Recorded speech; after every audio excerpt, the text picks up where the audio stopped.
जय हिंद। तो स्वागत है आप सभी का आरएस क्लासेस में। आज हम क्लास 9th के इतिहास की चौथे चैप्टर की बात करने जा रहे हैं। उसके 40 एमसीक्यू सीरीज की चर्चा करने वाले हैं, जिसका नाम है वन एवं वन्य जीव संसाधन, जहां पे हम जानेंगे उसके विवरण को, उसके विस्तार से, मतलब अर्थात एमसीक्यू सीरीज के साथ साथ उसके छोटे छोटे विवरण को भी हम आज जानेंगे। और उम्मीद है कि वीडियो आपको अच्छा लगेगा।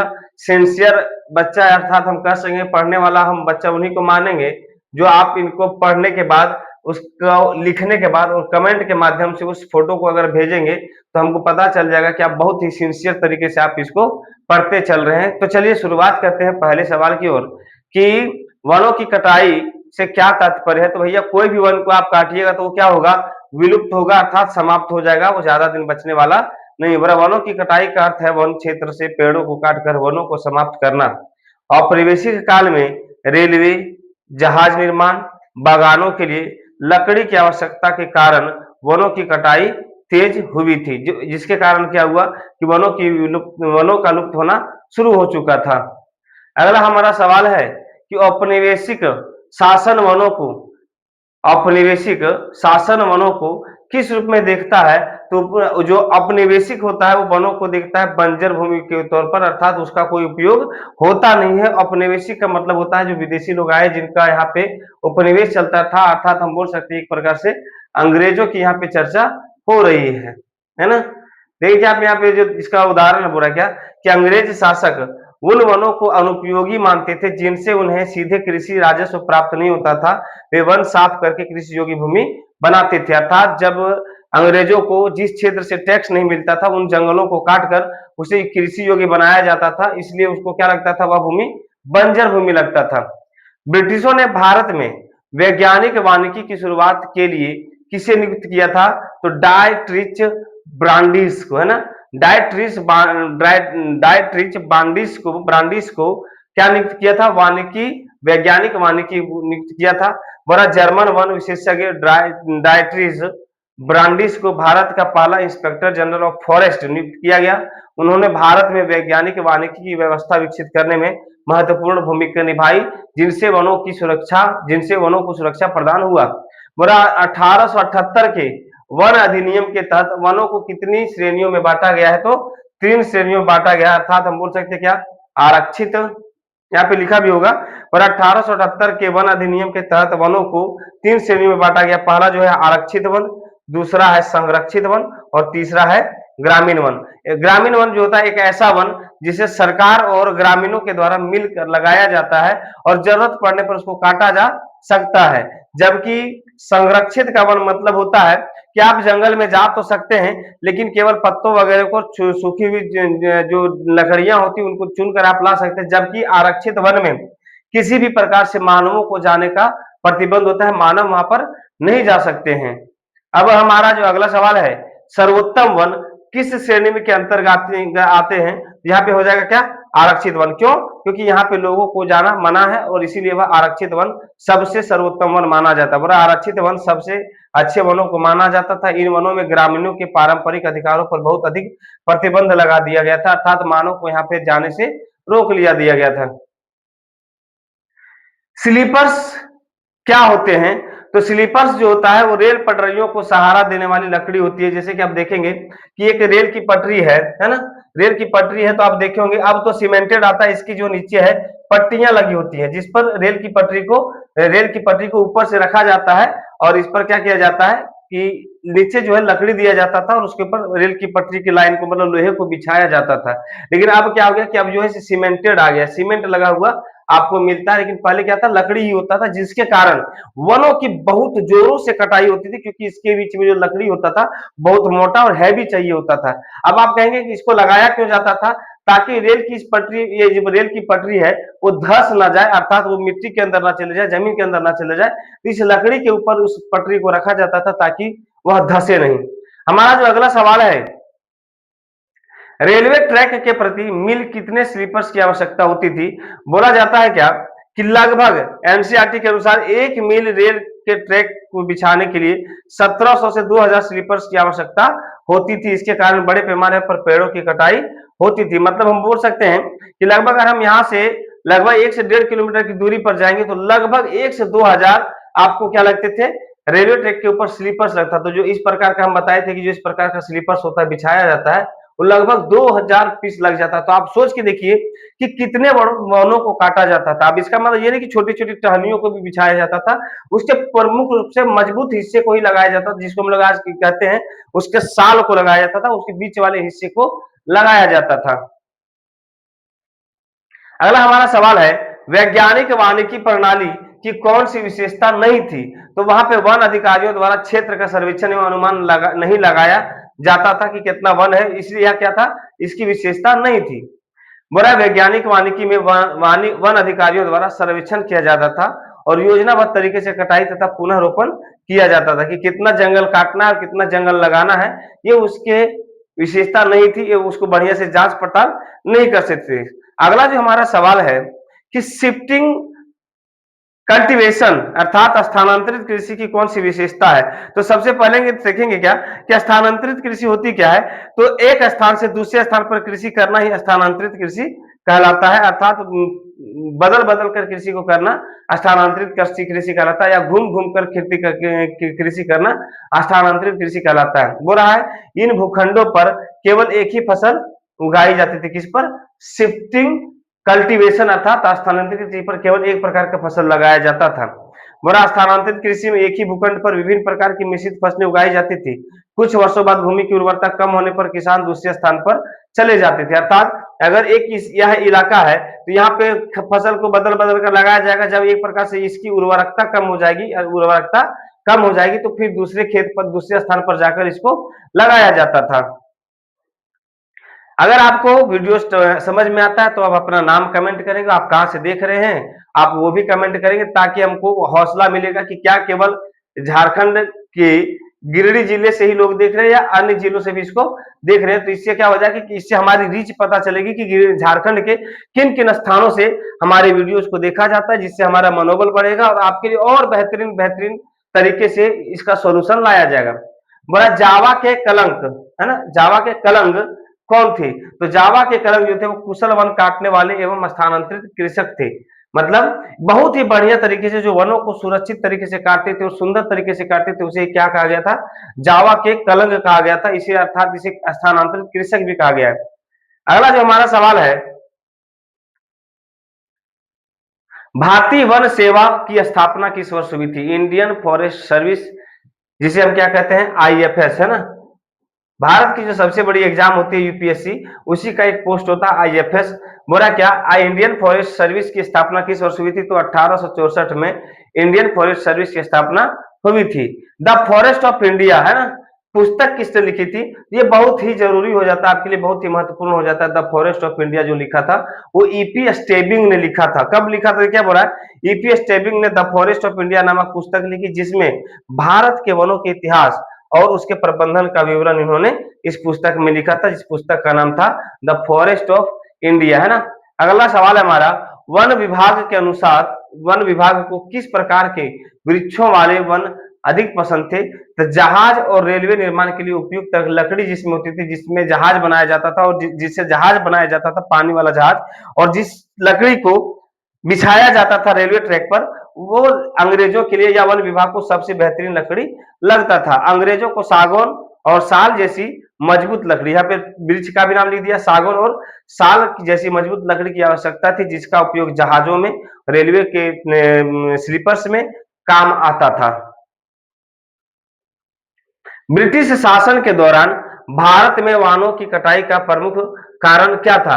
तो भारत में वनों की कटाई का सबसे बड़ा प्रमुख कारण तो आपको बता ही दिए कि रेलवे ट्रैक के स्लीपर्स के लिए और पानी की जहाजों के लिए किया जाता था। रेलवे विस्तार एवं व्यापारिक फसलों के लिए यहाँ पे कटाई का प्रमुख कारण बना। देखिए क्या, वो रेलवे विस्तार, जहाज निर्माण तथा चाय, कॉफी और रबर जैसे बागानों के विस्तार के लिए बड़े पैमाने पर जंगल को काटा गया था। क्योंकि अंग्रेज जब भारत आए थे तो वह एक बहुत बड़ी अपने लिए क्या लेके आए थे, बीमारी लेके आए थे। अर्थात हम कह सकते हैं कि उनको चाय पीने के बहुत शौकीन थे वो, तो उनको चाय को उपजाने के लिए, चाय की खेती के लिए जमीन चाहिए होती थी, जहाँ पे पेड़ों को काटकर वह चाय की फसल को उगाते थे। प्रथम एवं द्वितीय विश्व युद्धों के दौरान भारत में वनों के साथ क्या हुआ, है ना। अब हम आपसे एक सवाल करें, पूछना चाहेंगे कमेंट्स के माध्यम से, है ना।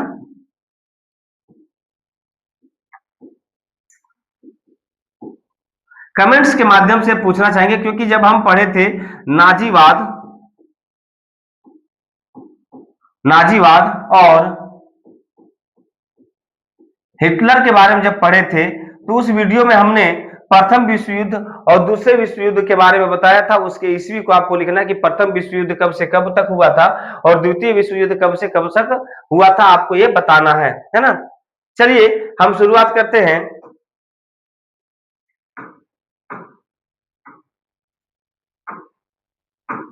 अगला सवाल है हमारा, अंग्रेजों द्वारा स्थानांतरित कृषि को प्रतिबंधित करने का मुख्य कारण क्या था। तो उसका सबसे बड़ा कारण था बहुमूल्य इमारती लकड़ियों को लकड़ी के जलने का खतरा, कर वसूली में कठिनाई और वनों के नष्ट होने की आशंका होती थी। अर्थात यहाँ पे ऑप्शन क्या हो जाएगा, डी हो जाएगा, है ना। अगला सवाल है हमारा, भारत में स्थानांतरित कृषि के लिए कौन सा शब्द का प्रयोग नहीं होता था। तो उस शब्द का था प्रयोग लादिंग। मतलब बोला लादिंग शब्द दक्षिण पूर्व एशिया में स्थानांतरित कृषि के लिए प्रयोग किया जाता था, जबकि भारत में अलग अलग क्षेत्रों में पेंडा, वेबर इत्यादि के नाम से जाना जाता था। अब हम यहाँ पे बोल सकते हैं कि आपका जब एग्जाम में पूछा जाएगा कि भारत में स्थानांतरित कृषि को और किस नाम से जाना जाता था, तो यहाँ पे जाना जाएगा पेंडा और वेबर, है ना। पेंडा और वेबर के नाम से जाना जाता था, लेकिन यहां पर लादिंग शब्द का प्रयोग नहीं होता था। पेंडा, वेबर और खंडद, यहाँ पे क्या हो जाएगा, एक और हो जाएगा खंडद के नाम से भी भारत में इसको जाना जाता था, लेकिन लादिंग के नाम से इसको नहीं जाना जाता था। तो आप इस पर ध्यान दीजिएगा।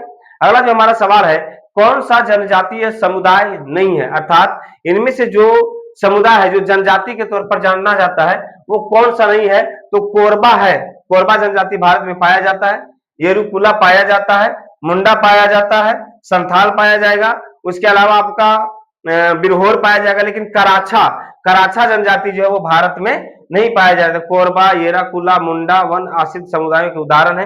कराछा जो है वो भारत में पाया नहीं जाता है ना। गोंड वन समुदाय मुख्य रूप से किस क्षेत्र से संबंधित है। तो गोंड जो जनजाति है वो छत्तीसगढ़ और मध्य भारत में पाया जाता है, और यह यहाँ पे आपका संबंधित है तो छत्तीसगढ़ और भारत से। तमिलनाडु में नहीं है, गुजरात में नहीं है और जम्मू कश्मीर में नहीं है। अगला हमारा सवाल है, औपनिवेशी शासक वनों को अनुपयोगी क्यों मानते थे। तो आपको बताए थे कि उपनिवेशी शासक जो अंग्रेज आए हुए थे वनों को अनुपयोगी इसलिए मानते थे क्योंकि उनके माध्यम से वहां कृषि नहीं होती थी, उनको टैक्स नहीं मिलता था और इसलिए वह अनुपयोगी लगता था। इसलिए बोला कि वनों से राज्य को सीधे कृषि राजस्व नहीं मिलता था ना। मतलब जंगल से अंग्रेजों को किसी भी प्रकार से, जंगल है तो वहां से आप किसी प्रकार से टैक्स कैसे दे सकते हैं। जंगल क्या करेगा, वहां टैक्स थोड़ी देगा। हाँ, आप कृषि करेंगे तो आपको टैक्स देना पड़ेगा। आप आप धान की खेती करिए या गेहूं की खेती करिए, उससे टैक्स मिलता था तो अंग्रेजों के झोली भरते थे। इसलिए अंग्रेज जो थे वो इस भूमि को अनुपयोगी मानते थे। बस्तर का प्रसिद्ध महान जन विद्रोह किस वर्ष हुआ था। तो वह 1910 में हुआ था। बस्तर में 1910 में वन नीतियां और सरकारी हस्तक्षेप के विरोध में बड़ा आदिवासी विद्रोह हुआ था। आपके लिए यह भी एक क्या हो जाएगा, बहुत ही महत्वपूर्ण प्रश्न हो जाता है, आप इसको भी ध्यान में रखेंगे। बस्तर क्षेत्र वर्तमान में किस राज्य में स्थित है। तो वह छत्तीसगढ़ में है। अब इसका एक वेब सीरीज या फिल्म भी आता है बस्तर के नाम पर, आप उसको देख सकते हैं। बहुत ही घना जंगल होता है। बड़ा बस्तर छत्तीसगढ़ के दक्षिण भाग में स्थित है और यह अपने घने वनों तथा आदिवासी संस्कृति के लिए प्रसिद्ध है। मतलब सब बहुत ही ज्यादा घना जंगल है बस्तर का जंगल। बड़ा 1905 में ब्रिटिश सरकार ने बस्तर में कितने प्रतिशत वन को आरक्षित वन करने का प्रस्ताव रखा था। अब आरक्षित वन क्या था। तो आरक्षित वन एक ऐसा वन जहां पे मानवों को जाने का प्रतिबंध है, आप वहां पे किसी भी प्रकार से वन की कटाई नहीं कर सकते। तो यहाँ पे बोल रहा है क्या कि 1905 में ब्रिटिश सरकार ने बस्तर में लगभग 67% वनों को आरक्षित करने का प्रस्ताव दिया हुआ था। अर्थात 60 जो आपका लगभग आधा से ज्यादा हिस्सा जो था वो आरक्षित था। बस्तर विद्रोह के दौरान गांव में गुप्त संदेश के रूप में क्या घुमाया जाता था। तो बस्तर में गुप्त संदेश के दौरान पर आम की डालियां, मिट्टी के ढेले और मिर्च एवं तीर को घुमाया जाता था, क्योंकि इसे बोरा क्या विद्रोह का संदेश एक गांव से दूसरे गांव तक पहुंचाने के लिए आम की टहनियां, मिट्टी के ढेले और मिर्च तीर भेजे जाते थे ताकि वृक्षों को बचाया जा सके। बोरा इंडोनेशिया में डच उपनिवेशवाद के समय कौन सा द्वीप चावल उत्पादन और वनों के लिए सबसे ज्यादा प्रसिद्ध था? तो वो जावा द्वीप था, है ना। ये सबसे महत्वपूर्ण द्वीप हो जाता है इंडोनेशिया के लिए, है ना। आप हमें एक उत्तर के माध्यम से बताइएगा, कमेंट्स के माध्यम से, कि इंडोनेशिया की राजधानी क्या है ना। इंडोनेशिया की राजधानी क्या है? आप इसका सवाल गूगल से करिए या आप किसी से पूछिएगा, आप हमको इंडोनेशिया की राजधानी बताएंगे, जिससे पता चलेगा कि आप हमारे यहां तक 25 प्रश्नों की श्रृंखला तक आप हमारे पास मौजूद हैं और आप इसका उत्तर देने के लिए सक्षम हैं। अगला हमारा जो सवाल है, जावा में डचों ने सबसे पहले वन प्रबंधन कहां प्रारंभ किया था? तो जावा में ही किया था, है ना। बरं डचों ने जावा में सागौन तथा जंगलों पर नियंत्रण स्थापित करने के लिए वन कानून और प्रबंधन की व्यवस्था लागू की हुई थी। बोला क्या? ब्लानडोंग डिएस्टेन, है ना, ब्लानडोंग डिएस्टेन प्रणाली क्या थी? तो वह एक प्रकार से लगान में छूट के बदले मुफ्त श्रम और भैंस उपलब्ध कराने की व्यवस्था थी, कि अगर आप यह जो टैक्स नहीं दे पाइएगा तो आपको मुफ्त में यहाँ पे काम करना पड़ेगा और बदले में क्या देना पड़ेगा? भैंस भी देना पड़ेगा। किसको देना पड़ेगा? तो अंग्रेजों को देना पड़ेगा, अंग्रेजी शासन व्यवस्था। इस व्यवस्था के तहत कुछ गांवों को जमीन पर लगान से छूट मिलती थी, मतलब कुछ ऐसे कृषक होते थे जिन्हें टैक्स देना नहीं पड़ता था, लेकिन बदले में उन्हें डचों के लिए जंगलों में काम करने हेतु मुफ्त श्रम और भैंस उपलब्ध करानी पड़ती थी यहाँ के लोगों को। इसको क्या कहा गया था? ब्लानडोंग डिएस्टेन, है ना। अगला हमारा शब्द है, कलंग समुदाय ने डचों के विरुद्ध किस वर्ष विद्रोह किया था? तो 1770 में कलंग समुदाय ने डचों के प्रति विद्रोह किया हुआ था। अगला सवाल है, जावा के रेंडुब्लांतुंग गांव के सुरोनटिको सामिन ने किस बात पर सवाल उठाया था? तो राज्य के वनों और प्राकृतिक संसाधनों पर स्वामित्व के दावे के चलते जावा के रेंडुब्लांतुंग और सुरोनटिको ने इस पर सवाल उठाया था। अगला सवाल है हमारा, डचों द्वारा जावा में लागू वन कानून का क्या प्रभाव पड़ा? तो यहाँ पे सारा प्रभाव पड़ेगा। क्या क्या पड़ेगा? ग्रामीणों का वन में प्रवेश प्रतिबंध हुआ, मवेशी चराने पर जुर्माना लगाया जाने लगा और बिना परमिट लकड़ी ले जाने पर भी रोक लगाई गई थी। अर्थात ये तीनों जो नियम हो जाएंगे वो हो जाएंगे आपके आरक्षित वन के, है ना, आरक्षित वन के नियम हो जाते हैं। अगला सवाल है, दक्षिण पूर्व एशिया में स्थानांतरित कृषि को किस नाम से जाना जाता है? तो दक्षिण पूर्व एशिया में इसे लादिंग के नाम से जाना जाता है। अब ये दक्षिण पूर्व एशिया में क्या आ जाएगा? कौन कौन सा देश आता है? तो आपका जो आ जाएगा, Myanmar, Thailand, Laos, Cambodia, Vietnam, Singapore, Brunei, Philippines, Indonesia, Papua New Guinea, Timor Leste, है ना। और उसके बाद जाएंगे, उसके और ऊपर जाइएगा तो आपका पड़ेगा फिलीपींस। ये आपका दक्षिण पूर्वी एशिया के देश आते हैं। और आप एशिया के अन्य देशों को जानना चाहेंगे तो उसके ऊपर जाइएगा तो आपका उत्तरी कोरिया, दक्षिणी कोरिया, चीन आ जाएगा, मंगोलिया आ जाएगा, रूस आ जाएगा, Kazakhstan, Kyrgyzstan, Tajikistan, Turkmenistan, Uzbekistan आ जाएगा। उसके बाद तुर्की, साइप्रस, सीरिया, लेबनान, जॉर्डन, फिलिस्तीन, इजराइल, सऊदी अरब, Oman, Qatar, Bahrain, Kuwait, Jordan, इन सभी देशों को ही हम एशिया में गिनते हैं। लेकिन मुख्य तौर पर दक्षिण एशिया में आपका Myanmar, Thailand, Laos, Cambodia, Singapore, Brunei, Indonesia, Philippines इत्यादि जो देश आते हैं, है ना। तो यहाँ पे इन देशों में जो स्थानांतरित कृषि था इसको लादिंग के नाम से जाना जाता था। अगला जो हमारा सवाल है, 1980 के दशक के बाद एशिया एवं अफ्रीका की सरकारों का मुख्य वन लक्ष्य क्या था, या लक्ष्य कब बना? वनों का संरक्षण और स्थानीय समुदायों का सहयोग से ही यह कानून बन पाया था। अगला सवाल है, जावा के कलंग समुदाय की मुख्य विशेषता क्या थी? तो वे कुशल लकड़हारे और जंगलों के विशेषज्ञ थे, अर्थात वो जंगलों को जानते थे, जंगलों को बहुत बखूबी से पहचानते थे, उसको दोस्त मानते थे और विशेष प्रकार से लकड़हारा था जिसे पेड़ काटने की बहुत अच्छी तरीके से तकनीक आती थी। अगर हम लोगों को काटने के लिए दिया जाए तो हम लोग के ऊपर ही वृक्ष गिरने की संभावनाएं बन सकती है। अगला हमारा सवाल है कि 1878 के वन अधिनियम के तहत ग्रामीण को अपने घर के लिए लकड़ी लेने की अनुमति किस श्रेणी के वन से थी? हम आपको पहले बता दिए थे, संरक्षित वन और ग्रामीण वन। अर्थात ग्रामीण वन में आप सरकार और आप मिलकर लगाते हैं तो आप उसे काट सकते हैं और फिर अगले साल लगा सकते हैं, फिर काट सकते हैं, फिर लगा सकते हैं। जबकि संरक्षित वन का नियम क्या था कि आप जंगल जाइए, पेड़ पौधों के जो पत्ते होते हैं उनको चुनकर लाइए, जो छोटे छोटे टहनियां सूख कर गिरती है उनको चुनकर लाइए, लेकिन इसको भी एक प्रकार से काटने की अनुमति नहीं थी, लेकिन ग्रामीण वन को आप काट सकते थे। अगला सवाल है हमारा कि बस्तर विद्रोह 1910 में प्रमुख व्यक्तियों में से कौन थे? कि बस्तर का विद्रोह जो था वो किसने किया था? तो वह किया था गुंडाधुर ने। है मोरा गुंडाधुर बस्तर विद्रोह से जुड़े प्रमुख व्यक्तियों में से एक थे। वे नेता नार गांव से संबंधित थे और वे विद्रोह में उनकी महत्वपूर्ण भूमिका मानी जाती है। अगला जो सवाल है हमारा कि इंपेरियल, है ना, इंपीरियल फॉरेस्ट रिसर्च इंस्टीट्यूट की स्थापना 1906 में कहां हुई थी? तो वो देहरादून में हुई थी। IFRI,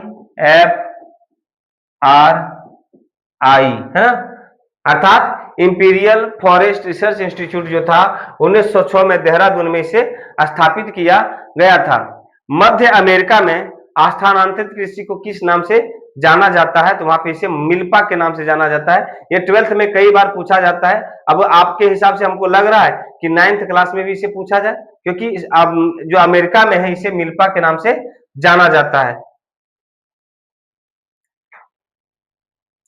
जावा में सामीन आंदोलन का नेतृत्व किसने किया था? तो जावा में सामीन आंदोलन का नेतृत्व सुरान टिको सामीन, है ना, इसलिए इसका नाम ही क्या था? सामीन आंदोलन था, क्योंकि इसका नेतृत्व जो था वो सुरान टिको सामीन ने किया था। बोला 1890 में, है ना, कब हुआ था? 1890 के दशक में सुरान टिको सामीन ने जावा के ग्रामीणों को संगठित किया और डचों द्वारा जंगलों पर किए जा रहे नियंत्रण तथा कर वसूली पर इसका विरोध किया। अब बोला क्या, इंग्लैंड में शाही नौसेना के लिए जहाजों के निर्माण हेतु किस लकड़ी की कमी हो गई थी? तो वह लकड़ी था बलूत की लकड़ी जो थी उसकी कमी होगी, क्योंकि इसकी जो लकड़ियां हैं बहुत मजबूत और हल्की होती हैं। आप पानी की जहाज को बनाइएगा, भारी बनाइएगा तो आपको भी डूबेगी और नाव भी डूब जाएगी। यहाँ पे इसलिए बलूत की लकड़ी की कमी हो चुकी थी। अगला जो हमारा सवाल है, और यह मेरा आखिरी सवाल था, 40 नंबर का सवाल था, है ना, 40 सवालों की श्रृंखला को हमने कंप्लीट किया। अब आपको लग रहा होगा कि केवल ये 40 प्रश्न है, लेकिन मैं आपको बता दूं कि इसमें से लगभग 100 प्रश्नों की श्रृंखला जुड़ी हुई थी, क्योंकि ये आपका बोल रहा है, ये जो है ना, ये जो होता है इसमें भी 2 से 3 प्रश्न छिपे होते हैं, जिसका हम व्याख्या करते हैं, व्याख्या लिखे हुए हैं, इसमें भी 2 से 3 प्रश्न छिपे हुए होते हैं और ये आपका कहीं ना कहीं लगभग 100 प्रश्नों की श्रृंखला बन जाती है।